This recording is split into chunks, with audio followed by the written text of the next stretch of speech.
My goodness, I slipped and slid down here tonight along the interstate. Recently, there has been this video that's come out about Tunbridge Fair. And the people that produced it spent an hour last summer with me in my garden in 90-degree heat, grilling me. And toward the end of it, they asked me something about my feelings, and I ended up being just about the end of the video by saying that if I get lucky enough to get to heaven, I hope it looks like the view I see when I come around that corner and see the Tunbridge Fairgrounds. But I was talking about summer. Not tonight. That's not at all what I had in mind. Euclid, nice to see you. The other thing I wanted to say, I've spoken here in Tunbridge several times over the years.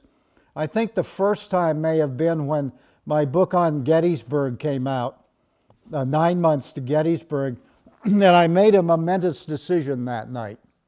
Driving down here, I decided for the first time not to read a speech, but to speak extemporaneously. And I generally do that now. You see I have some notes in front of me because I'm getting a little forgetful. But I was driving toward North Tunbridge where I was speaking, and about 3 miles north of North Tunbridge, I took my notes and threw them out the car window. So somewhere in a field up there probably. Anyway, that ended my reading of speeches, which I started out doing very nervously. But also that night was memorable because when I got just north of South Pomfret, I went up on the side of a bank to avoid a deer and totaled my car. Anyway, it was a memorable night. Nice to be here.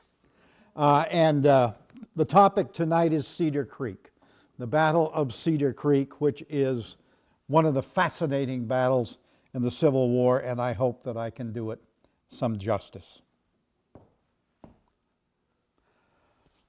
149 years ago,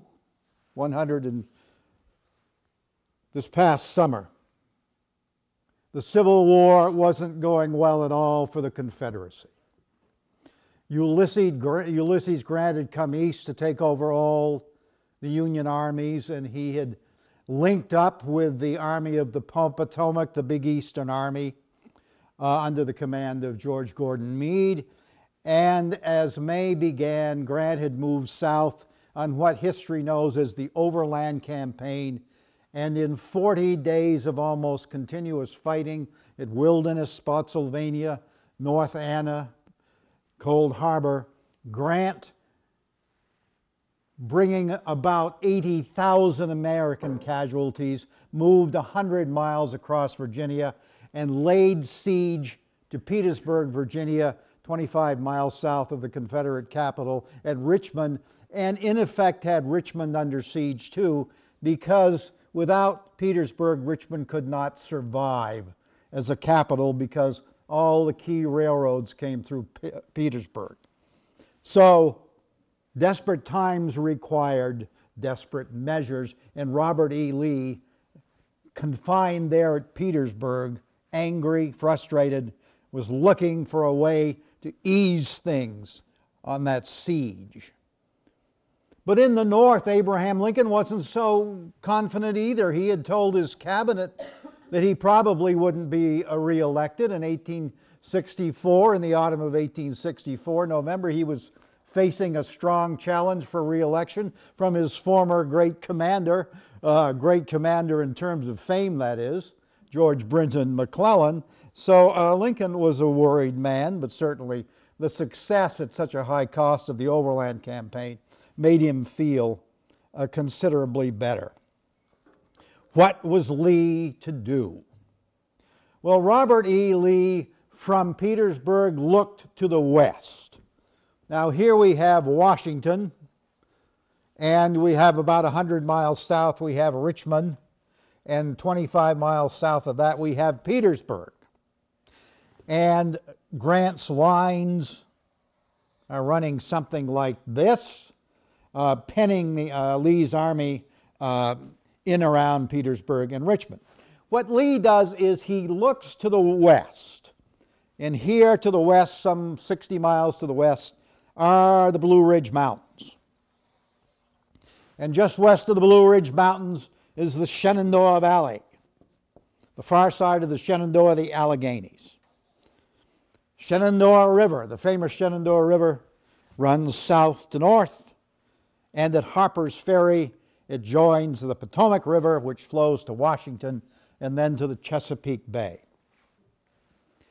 The Confederates depended on the Shenandoah Valley for most of the supplies for Lee's under siege army. And also the Confederates throughout the war had used it militarily ingeniously. Probably the great tactical campaign of the entire war had been fought there in 1862 by Stonewall Jackson. His Valley campaign, where he fought with one small army 3 larger Union armies and beat them all. And then snuck out of the Valley over into the Richmond area and helped Robert E. Lee beat McClellan. It's an amazingly strategic area, and my map isn't very good because it really doesn't go due north-south. It slants to the northeast, and it points right at Washington. And the Union higher-ups, including Abraham Lincoln, were always concerned about a Confederate army coming out of that valley and threatening Washington. Well, what does Lee do? Lee is desperate, so he sends in late June 1864 a Confederate army under Jubal Early to the Shenandoah Valley with about 12,000 men, and he tells him to raise hell. Early was good at that. And he quickly drove the little army that was in the valley out of the way, and he comes north out of the valley and moves on Washington. He is met along the Monocacy River by an army of 5,000 men led by a general named Lew Wallace that included the 10th Vermont Regiment. And after a day-long battle, Early brushed aside this army that put up a good fight, and then he comes in on Washington, and he gets so close to Washington that he can see the Capitol dome. Ulysses Grant was not at his best at this time. He was all concerned with Petersburg and Richmond, and he woke up to the danger to Washington just at the last instant. And he finally rushed the 6th Corps up to Washington, about 12,000 soldiers that included the 1st Vermont Brigade, the old brigade, which historians now, I don't think Kay will argue with me, are rather now considered to be the best brigade in the Union armies. I know Jim McPherson holds that opinion, and he's not to be challenged. He's of that wonderful level. And Early comes right in on Washington, and the 6th Corps disembarks. They come up from Petersburg by steamers, and they disembark at the Washington docks, and there to meet them is Abraham Lincoln, and the Vermonters are just getting off the boats, and a Vermont soldier goes over to seeing Lincoln to apologize because there are no generals present to greet him, and Lincoln said, "I did not come here to see any generals. I came here to see the Vermont Brigade." Aha. The 6th Corps goes out north of Washington and meets Jubal Early's army at Fort Stevens. There's a 2-day battle, and Jubal Early can see that he's up against too much, and he withdraws back into the Shenandoah Valley. Well, Grant gives an order to a general named David Hunter to take an army into the valley and once and for all deal with Jubal Early. The army consists of the 19th Corps under William Emory, the 6th Corps, including the Vermont Brigade under Horatio Wright, and a small 8th Corps army that had been hanging around the valley under George Crook. Well, Hunter goes into the valley with them and does absolutely nothing. Hunter was a lousy general, and So anyway, by late summer, things are just simply at a standstill. Now, I want to point out that in that army now, there's a strong contingent of Vermonters. There's the Vermont Brigade, the 1st Vermont Brigade, including the 2nd, 3rd, 4th, 5th, and 6th Vermont Regiments, and the 11th Vermont Regiment. There's the 8th Vermont Regiment under Stephen Thomas from West Fairleigh, born in Bethel, Gilead, who have come in from the Mississippi, from that area. There's the 10th Vermont Regiment in Ricketts Division of the 6th Corps, a very good fighting unit. And there's the Vermont Cavalry, now led by William Wells of Waterbury, Vermont. A very, very strong Vermont contingent in this army of about 35,000 men. While Hunter is futzing around in the valley, word comes from Atlanta that Sherman has captured Atlanta, and Lincoln's hopes soar for his re-election. That's a mighty victory for Sherman, and of course, before long, Sherman will start his famous march to the sea. On August 7th, Grant takes decisive action and removes Hunter from command of the Valley Army and appoints a man named Phil Sheridan. Grant loved Sheridan. He had served with him in the West. Sheridan was a fighter. And when Lincoln met him, Lincoln was kind of puzzled by him. Here was this 5'4" fellow with bumps all over his head and with kind of a shy but yet arrogant attitude. And Lincoln took one look at him, liked what he saw after talking to him, and then made the remark that his legs appeared to be so long that he could probably scratch his ankles without bending over. That's Lincoln. Always looking for something, you know. Anyway, so Sheridan is in charge now of the Valley Army, and he goes into the valley and nothing happens. His headquarters are in the northern end of the valley, which is the lower valley. The Shenandoah flows south-north. Nothing happens. And all of a sudden, the train pulls in to Charlestown, which was Sheridan's headquarters, and Ulysses Grant steps off unannounced. And the soldiers see Grant and Sheridan walking up and down the street and having a brisk head-to-head talk. And one old soldier, a Vermonter, remarked, "I hate to see that old fella, Grant, around, because that means fighting." Well, 2 days later, Sheridan strikes at Winchester in the northern part of the valley. It's his first big battle. He comes in from the west through a narrow canyon. He gets his army bottled up in the canyon. It isn't until afternoon, he'd planned to attack at morning, it isn't until afternoon that he strikes the Confederate battle line 3 miles long and makes no progress until mid-afternoon. Way out on the right flank of the Union Army is the 8th Vermont Regiment under Colonel Stephen Thomas, 53 years old incidentally, a Democrat. And Thomas watches these vain attempts to break the line, and he finally, under heavy fire, rides out in front of his men and turns to his 8th Vermont Regiment and says, "Boys, if you ever pray, pray now. Remember old Vermont and we'll drive them to hell. Come on, old Vermont." And Thomas begins to ride all by himself toward the enemy line. And then soon his men are moving behind him, and then they're moving past him. And they move ahead and they break that far end of the Confederate line. And then down out of the northwest comes the cavalry under Custer, including the Vermont cavalry. And suddenly the Confederate line is broken and then smashed in on the end, and the Confederates are in full retreat. September 19th, 1864, a massive victory for Sheridan, and Jubal Early's army is in retreat about 14 miles up the Shenandoah Valley, which is south, and they take position on Fisher's Hill. the Gibraltar of the Confederacy, blocks the valley. Sheridan comes up to Fisher's Hill. His army is facing this well-fortified position. Sheridan gets an idea from George Crook, one of his commanders.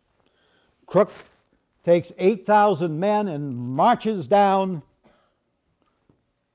the side of Little North Mountain, comes abreast of the Confederates on Fisher's Hill, and while Sheridan fakes a frontal assault, Crook and 8,000 men come running down off that hill and just sweep away the Confederate army.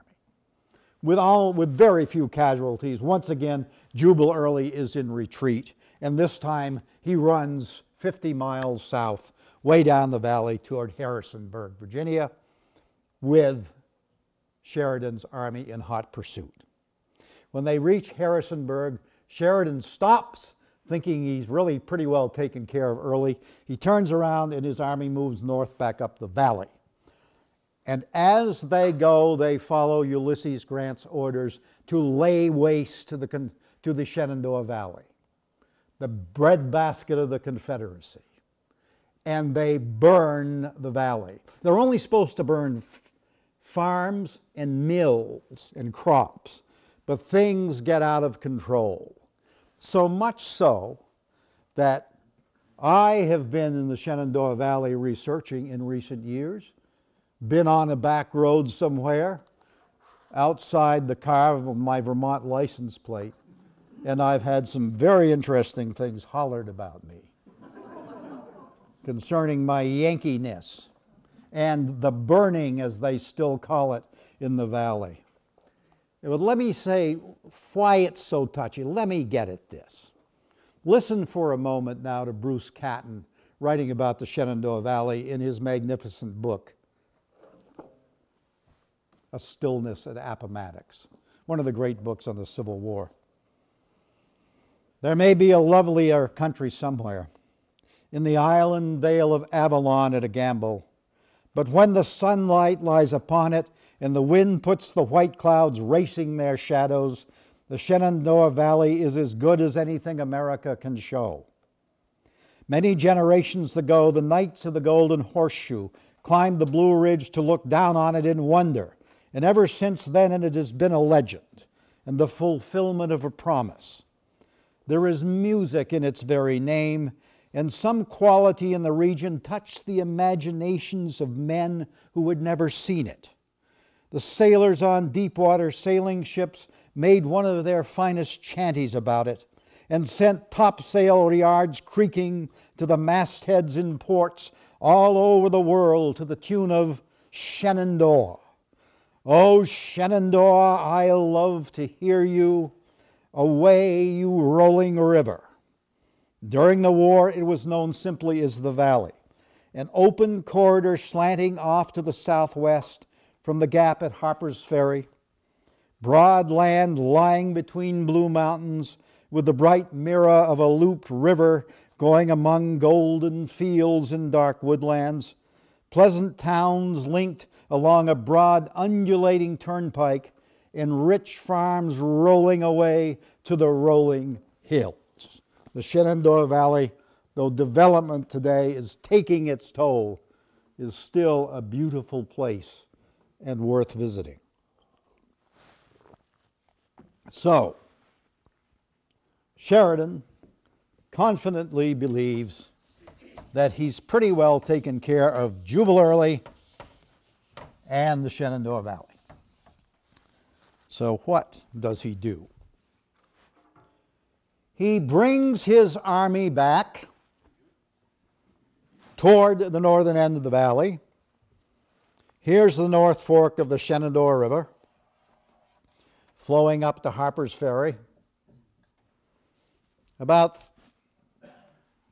35 miles south of that, a meandering stream called Cedar Creek comes in from the west.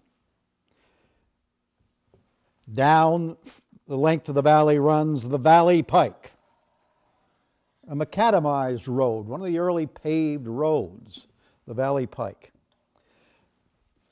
Sheridan brings his army north of Cedar Creek and has them dig in on the high ground. And he's so confident that his army is safe up there and that Early is so weakened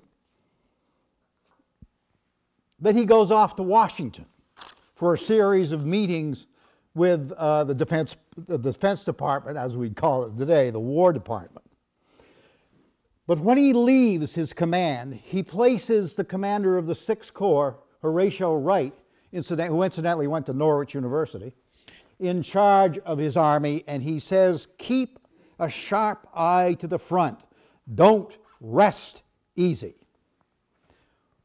So off goes Sheridan, but Jubal Early ain't dead. Robert E. Lee sends him some 4,000 fresh infantry from Richmond, from Petersburg, Richmond, and Early moves back up the valley, not far away from trailing Sheridan north up the valley. There's a brisk little cavalry fight on the 9th of October at a place called Tom's Brook, where the Confederates get trounced by George Custer. But generally speaking, the confidence of the Union forces remains. Well, but Early moves up to within about 5 miles of the Union lines. Now, overlooking all this area, just across the river, the North Fork of the river, is a high mountain, the Massanutten Mountain. It's the north end of a 50-mile-long ridge. It rises 1,500 feet above what would be the battlefield here. And it's as high as a respectable Vermont mountain.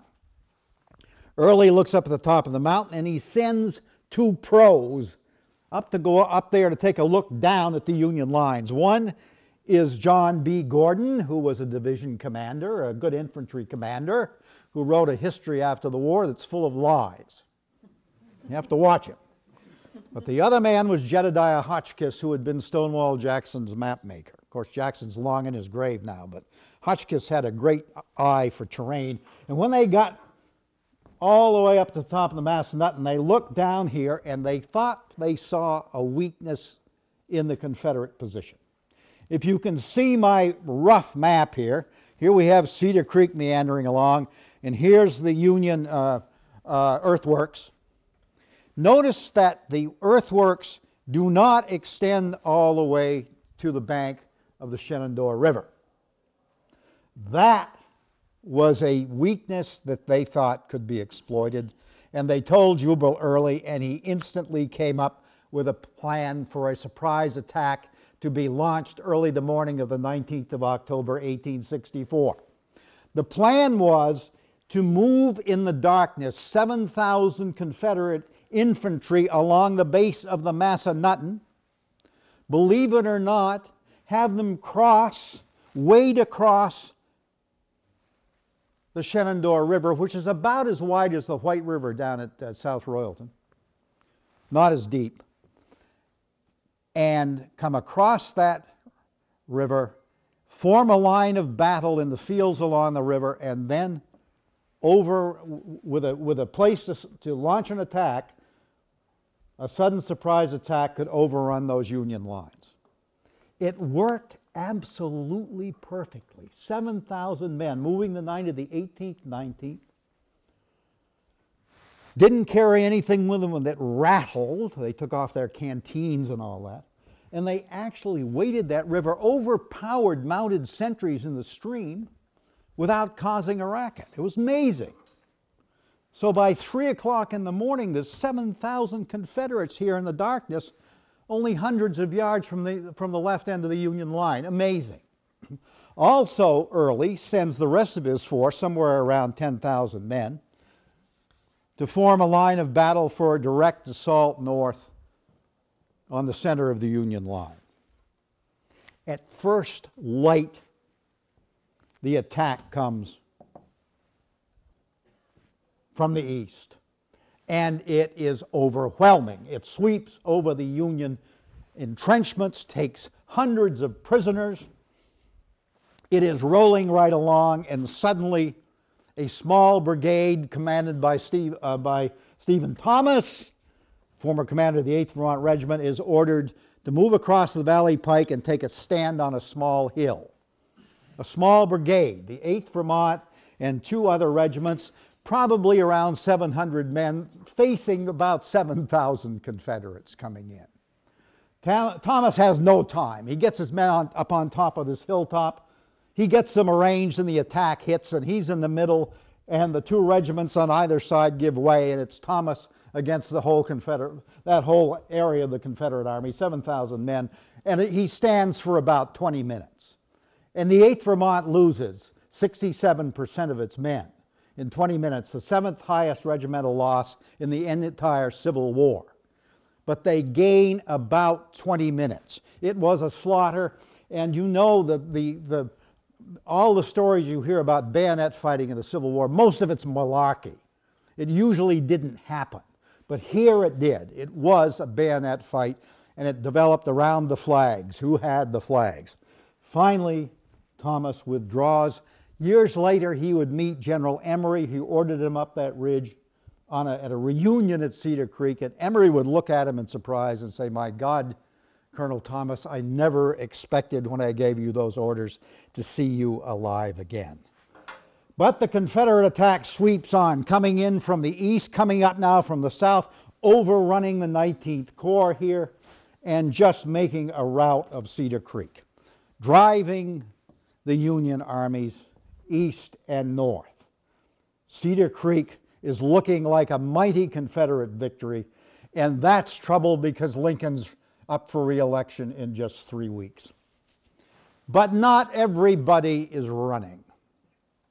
Over in this area is the veteran 6th Corps, including the Vermont Brigade, and they saddle their, officers saddle their horses, men pick up their knapsacks and weapons, and they begin to drift northeast.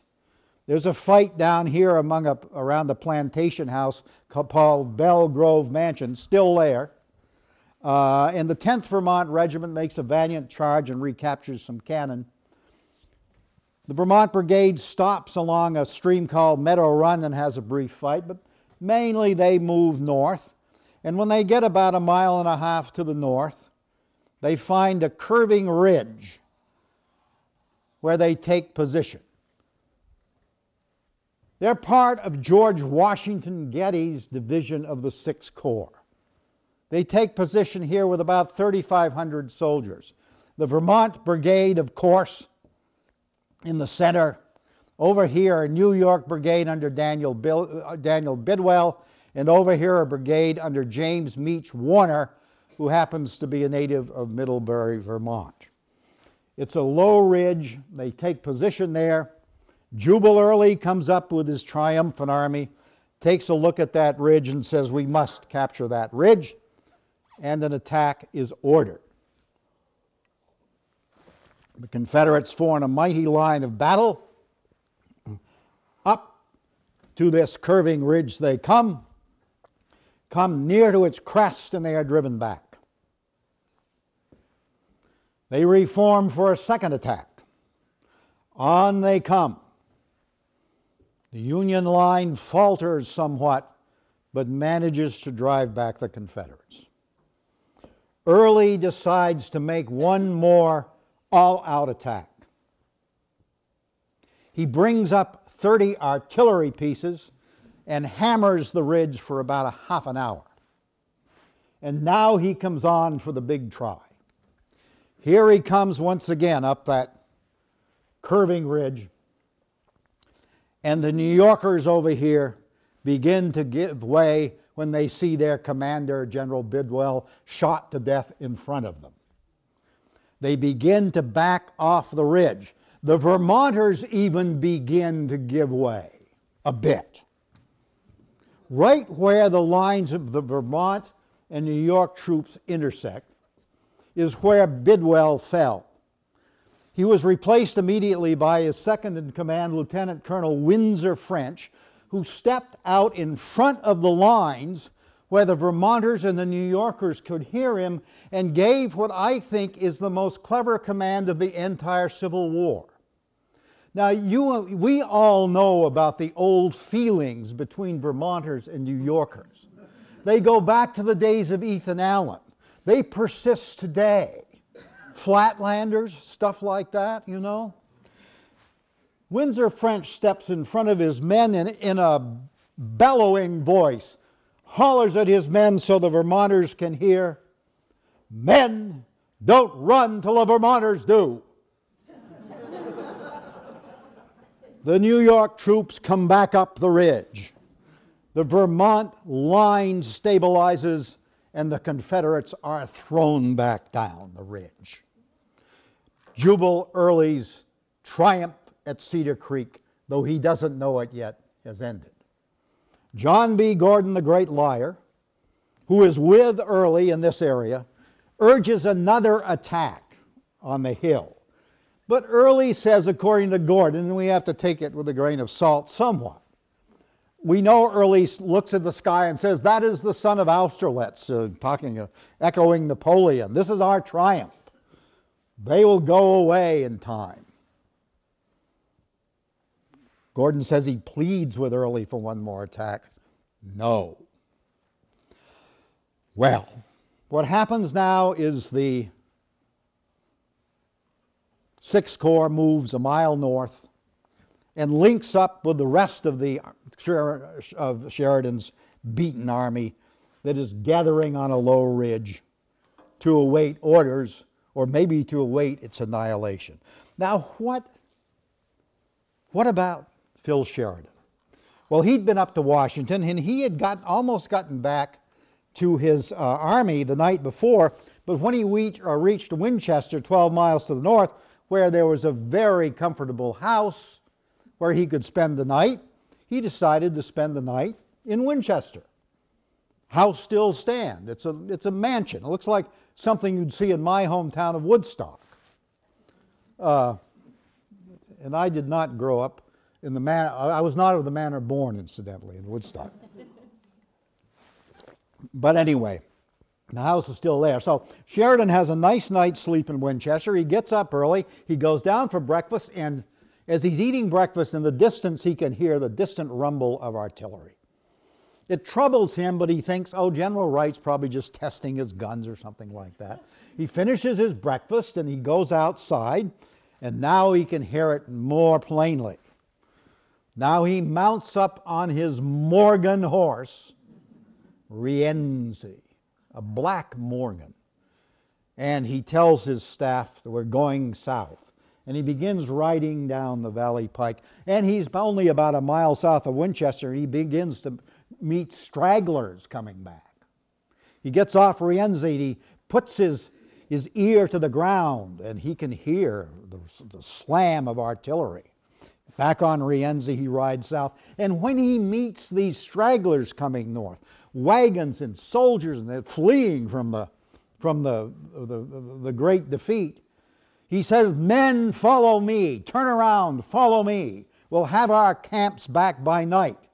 And if they didn't heed those polite pleas, they heard stronger language, because nobody in the Union Army could swear like Phil Sheridan. "God damn you, turn around," and that's my old stuff. But they followed him, and they followed him, and soon he had a small army moving south. And he thunders south on Rienzi with the white limestone dust flying up behind his horse, and his staff lost in the distance. And finally, about 10:30 in the morning, this all happens in the very early morning, 10:30 in the morning, Sheridan comes wheeling onto the battlefield. And there's this ragged line of Union soldiers looking pretty beaten, and the first troops he encounters, the Vermont Brigade. And he rides up to one of their officers and said, "What troops are these?"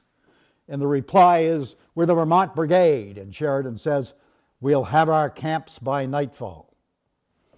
He rides along the 3-mile line of his disorganized army, and starting about 10 o'clock, he begins to get them organized again. Begins to get them lined up. Puts the heavy force of cavalry off to the west. Small force of cavalry along the Valley Pike. All is ready by 3 o'clock. At 3 o'clock, Sheridan launches a counterattack. It rolls forward for about a mile and is stopped by the Confederates. They're putting up a good fight. Suddenly, the Confederate soldiers begin to feel the ground quaking. It's strange. It's frightening. They think it's an earthquake. No earthquake. The hooves of 4,000 cavalry coming down out of the northwest under George Armstrong Custer, including the Vermont Brigade. The Confederate line begins to crumble, and the first Union unit to break through, believe it or not, the 8th Vermont Regiment, so torn to pieces in the morning. Cedar Creek becomes an absolute rout. William Wells alone with his Vermont cavalry captures 20 cannon, almost 1,000 prisoners. Jubal Early's army is destroyed. It will never again be a factor in the Civil War. The Shenandoah Valley will never again be controlled by the Confederates. Lee has lost his great threat to Washington and also his main source of food. But the 19th of October, 1864 was not all a day of triumph for the Confederacy, because 500 miles to the north, 21 Confederate raiders were entering the banks of St. Albans, Vermont. At the moment that Sheridan gave the command to make the counterattack, and they got away with $208,000 and wrote one of the best stories in Civil War history. An amazing coincidence, but that victory came nowhere near to matching Cedar Creek. Well, William Wells wrote to his mother in Waterbury, "It's the biggest thing of the Civil War." These veteran soldiers were only 22, 23 years old, young man's army. Lincoln is elated. Now he's sure he will absolutely be reelected. There's a young lad on the battlefield with the Vermont Brigade named Terrell Harriman. He's from St. Johnsbury.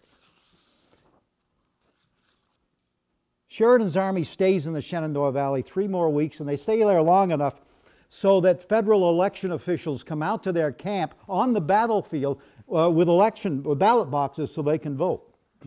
Listen to what Private Harriman writes home to St. Johnsbury about Election Day.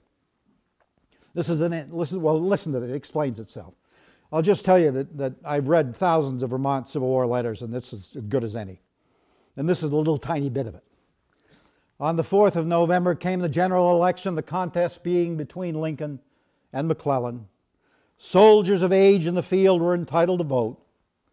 The army rolls said I was 21 years old, so I cast my vote for Abraham Lincoln when I was 18.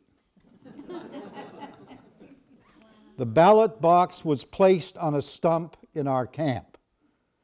Nearby, the pools of blood was scarcely dry. Wow. Yeah. I don't know if he grew up to be a writer, but he should have. Now, anyway, this becomes one of the famous victories of all the Civil War. A poet named Buchanan Reed writes an instant poem that becomes a national sensation.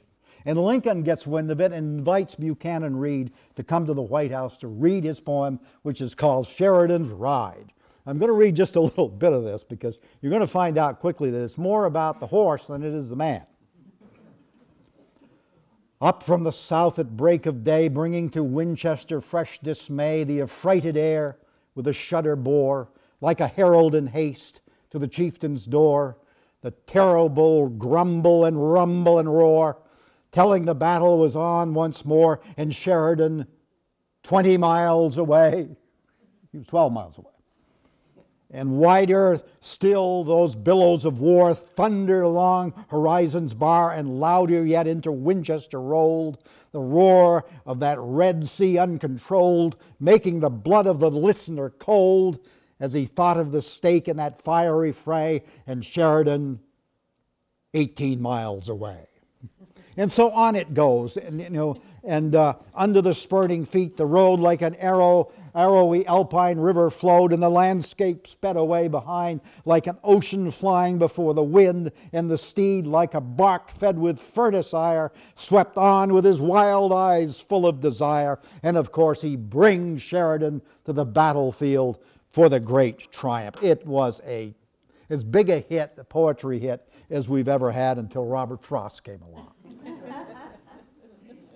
Well, I must tell you that not only did Buchanan Reed have a go at poetry, at poetry on Cedar Creek, but so did Herman Melville. And now you've got a poet. He wrote a poem also mainly about the horse. But listen, this is the end of it. Shoe the steed with silver, wreathe the steed and lead him for the charge he led.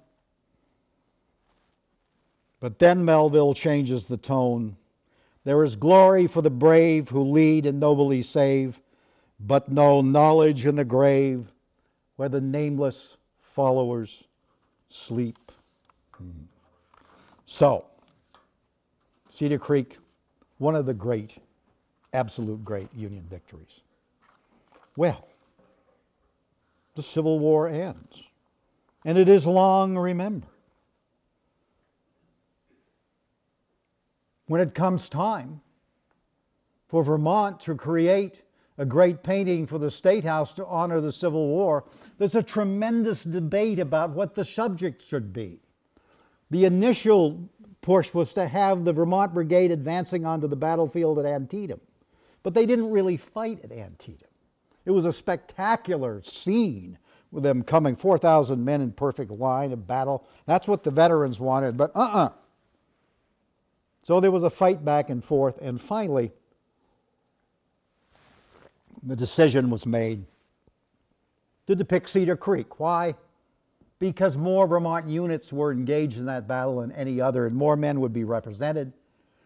And an artist named Julian Scott, who had won a Medal of Honor as a drummer boy in the Battle of Lee's Mill, was selected as the artist, and he's a great one.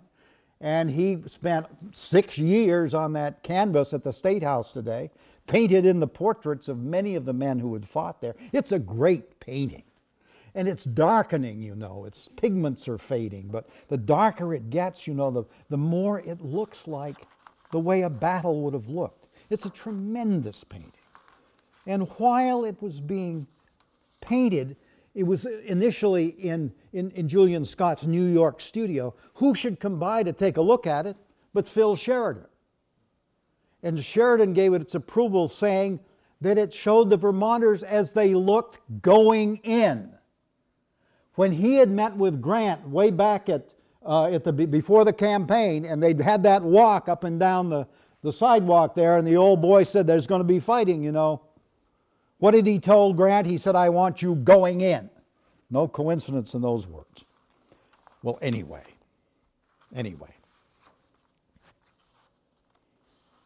So, Sheridan has some thoughts of the presidency. Most of them did, the great heroes.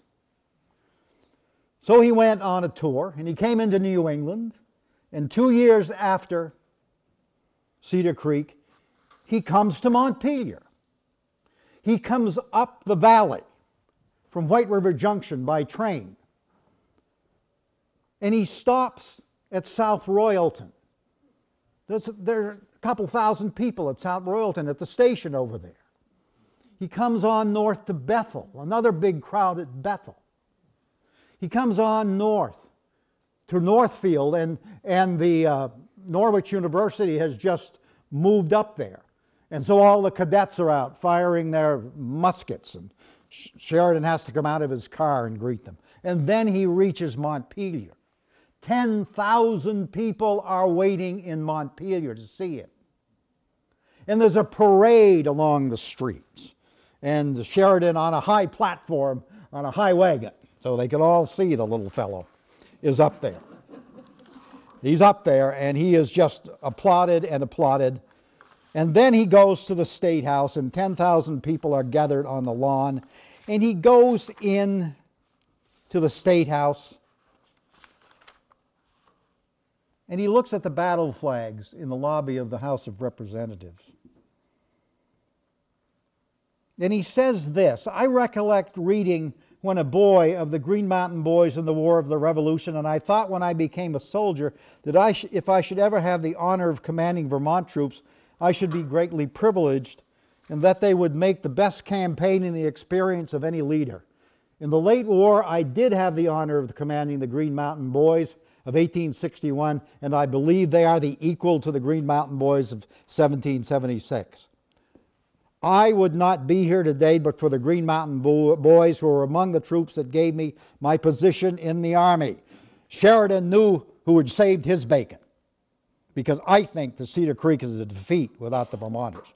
And then he continued, "When I entered this hall, I saw these old flags. I thought I sought to say as much as this.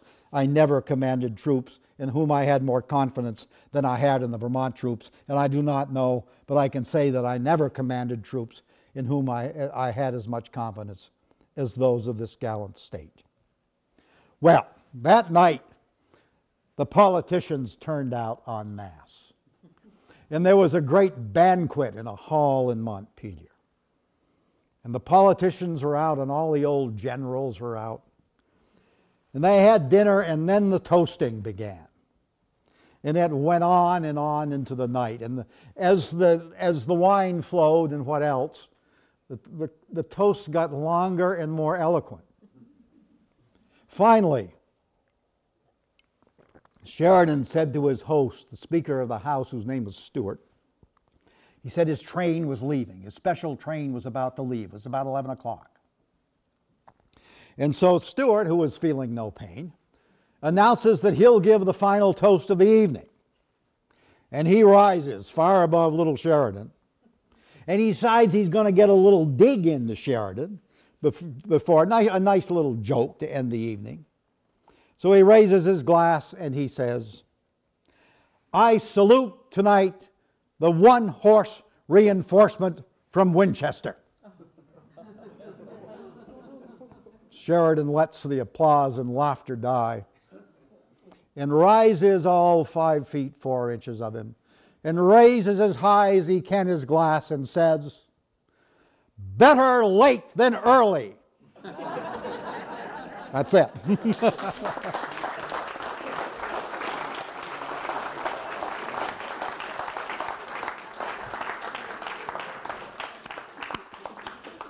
God bless him. He got him, didn't he? I will, yes. If anyone has questions, I would be happy to take them. I still have some voice left. Oh, yes. Kay may dismiss my evaluation forms, but, well, I'll say no more. Anyway, if you do have questions, if not, I understand it's a wintry night. Sir? I have a quick question. Yeah. The 8th Vermont Monument that's up in Radcliffe's backyard at the Cedar Creek battlefield. Yes. Did he just, the last couple of years, did I just see a picture of the paper with you in it? Did he just deed that over to? Well, the story of the... About 20 years, thank you, about 20 years after the Battle of Cedar Creek, the 8th Vermont Regiment veterans returned to that hilltop where they made that suicidal stand, and they put a monument to themselves there. And it's about this high, and it's got a very nice message on it about how the Vermonters made their stand there. And the state of Vermont actually bought about 20 square feet of Virginia, and so there's a little bit of Vermont there. And it for years was in the backyard of this guy. It was private property. Now there was a farm that adjoined the monument, and the fence line came close enough so you could look over the fence and see the monument. And I found out about this wonderful elderly lady who owned that adjoining property, and I for years took bus tours to Cedar Creek, and I went to her and asked if I could park in her yard and walk through her fields, and I bribed her every year with a gallon of maple syrup. And I did this for years and years. She was absolutely wonderful. She's passed away now, but it was wonderful. So we could at least get close to the monument, and a few times we snuck over the fence, you know. But then along came this dear friend of mine who I worked for a few years, James Merrill Jeffords. And I got Jeffords interested in Civil War history, and did he ever get interested in Civil War history? I dragged him out to the Shenandoah. I showed him the monuments. And he got a lot of things done for Civil War preservation, the dear man. And he got $2 million and bought that hill where that monument stands. And he started a national park in the Shenandoah Valley, and so that hilltop now is part of a national park. There's a parking area, there's a little visitor center, and you can walk right up there where it stands. Thanks to Jim Jeffords, God bless him. He left us last year, so yeah, there it is, and we can all go and see it today. Just one other quick thing. You Sure. were mentioning Southerners' comments to you when you were visiting in the Sheridan. Oh, yes. When three good friends of mine, after reading your book, went to find that monument there on the battlefield, the 8th Vermont. Yes. Monument there. In the town, we asked them directions. They said, oh, it's a ranch house. It's in that guy's backyard down there somewhere. We went down, pulled in the house we thought it was in the driveway. There were a couple of elderly ladies in the driveway, and my good friend Wayne got out of the car to ask if we had the correct place because we knew it was up in the woods behind that house. And my good friend Wayne from Northfield, Vermont, got out and asked these two elderly ladies, is this the place where the Vermont Monument is? And the first lady said to him, are you one of them there Yankees? And he said, yes ma'am, I am. And then they were very nice to us, and the fellow came out and he showed us where it was. I have to say it's too bad that the Shenandoah Valley got clobbered the way it did, because the Shenandoah people weren't really slaveholders. There were slaves in the Shenandoah Valley, but nowhere near as many as over in the Richmond area, Spotsylvania County. They got hit harder by the war than they should have. That burning turned into something more. Well, how are you going to control soldiers when they've lost comrades, you know? But it really was too much for the guilt of the land. It really was. Anyone else? Sir? There was recently a presentation by the state of Vermont to the state of Virginia. Yes. Flag. Can you explain that? Yes. Senator Joe Benning from the Northeast Kingdom decided he wanted to put a marker along the roadside on the Cedar Creek battlefield honoring the Vermonters. He asked me what I thought, and I said, it's all right with me. And so anyway, he got me to write the text. And then we decided to put beside it a reproduction of the Cedar Creek painting. Well, the 150th anniversary of the Battle of Cedar Creek was in the week of September 19th. And they had a reenactment. And we had a dedication. And Benning spoke, and then I gave a keynote. And there were about 2,000 people in the audience for the dedication. I shouldn't tell a story, but I'll just say it. We're waiting to speak, and Benning's sitting beside me, and the crowd is building and building. And he looked up at me and he said, Mr. Coffin, do you ever get nervous? And I said, no. I hope it gave him strength. But anyway, so we dedicated the thing. And then they reenacted the Battle of Cedar Creek, and they had about 10,000 soldiers. And if you ever get a chance, go to Cedar Creek, because the reenactment is done on the battlefield. National Park reenactments, you can't do a reenactment. But at Cedar Creek, it's on the battlefield. And we watched, in the fields below us, as the Confederates swept away the Union and drove them up onto that hill, and then we watched. It was a brilliant, cold, sunshiny October day, and we looked up on that far hill, and we saw regiment after regiment of Union soldiers swinging into line. Hundreds and then thousands and thousands and thousands. And there they stood on that hill, and there was a cheer, and Sheridan came riding onto the field, portraying, on a black Morgan. And then behind them, 40 cannon opened. It thundered the valley. You could feel the earth shake. And then there was a mighty cheer. And 8,000 Union soldiers swept down that hill and re-won the Battle of Cedar Creek. Well, let me tell you something. I'm not a warmonger. But I was reminded of what Robert E. Lee saw when he saw the beginning of the great Federal attack at Fredericksburg. He said, "It is good that war is so horrible, or we all might become too fond of it." It was utterly spectacular. They do it every year. You can drive there in a day, and it was tremendous. It really was. Boy, we beat them that day. Any other questions? Sir? Howard, you talked regiments and brigades. How many soldiers are represented at each? And of the Vermont soldiers, what percentage were they of all the Union troops at the time? A regiment at full strength is 100 men. A brigade at full strength is usually 5 regiments. So you're talking a full strength brigade at 5,000 men. And then 3 or 4 brigades make up a division. So you're talking, you're talking, because the sizes dwindle over the war, you're talking 6,000 to 7,000 men, and then you have a division, 2 or 3 brigades, and so you've got 15,000 to 20,000 men. A corps. You've got divisions making up a corps. But of course, those numbers just dwindle and dwindle. At Cedar Creek, Sheridan's army, by the time the Battle of Cedar Creek was fought, probably numbered around 32,000 or 33,000.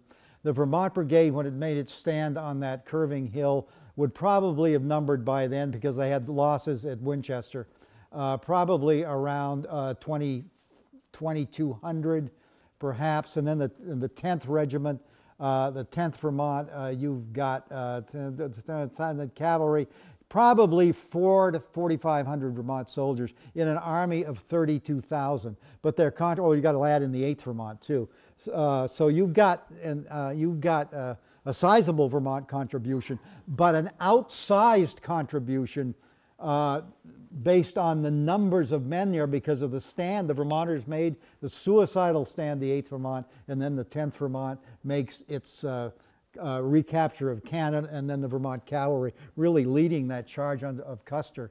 So, like the whole Civil War, Vermont makes an outsized contribution to Union victory.